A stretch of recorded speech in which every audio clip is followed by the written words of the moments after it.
Do të vjemi një tjetër intervistë në këto momente për të shqyrtuar disa nga çështjet kryesore të aktualitetit politik. Me mua në studio është Endri Shabani, kryetari i Nismës Thurje. Endri, mirë se erdhe, faleminderit, gjithmonë kënaqësi të jeni në dyqen për të diskutuar, për të komentuar së bashku gjithçka ka ndodhur gjatë ditëve të fundit. Unë do të nisim me mbledhjen e djeshme të Këshillit Bashkiak të Tiranës, ku keni patur një përplasje të fortë edhe me nënkryetarin zotin Julian Hodaj. Ju keni ngritur dy shqetësime. Do na i thoni konkretisht se çfarë, do të thënë ku ka konsistuar kjo përplasje, ajsa ju ka detyruar deri diku të përjashtojeni, është kërkuar ose më saktë është kërkuar përjashtimi juaj nga kjo mbledhje. Atëherë, e para faleminderit për ftesën. Edhe duhet të falenderoj edhe sepse gjatë fushatës zgjedhore ku hapësira bëhet gjithmonë më e ngushtë, kjo dera e këtij emisioni ka qenë gjithmonë e hapur dhe ju jam mirënjohës. Për sa i përket debatit të djeshëm, është një nga shqetësimet kryesore që kanë qytetarët e Tiranës.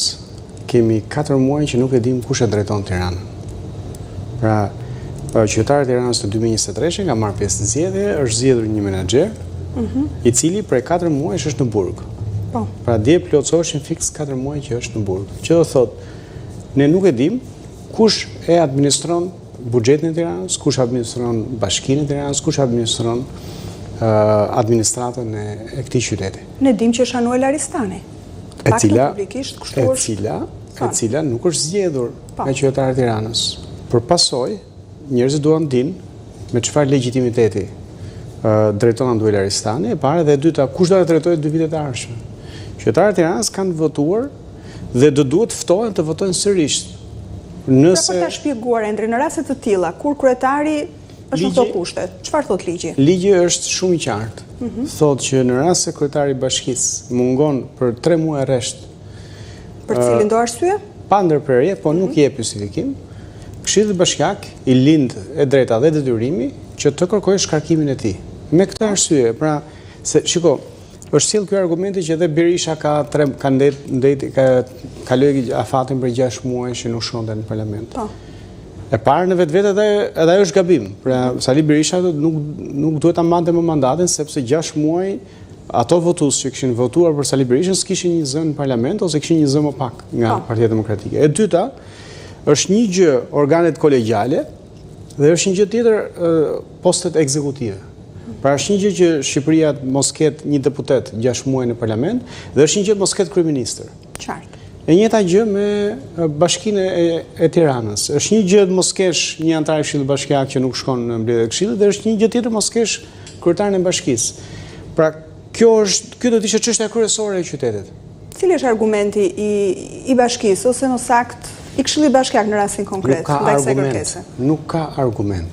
Pra unë kam dërguar... Si arsytojnë ata, mos plotësimin e kësaj kërkese? Ky është problemi se nuk arsytojnë. Pra, arroganca në Këshillin Bashkiak të Tiranës është monumentale.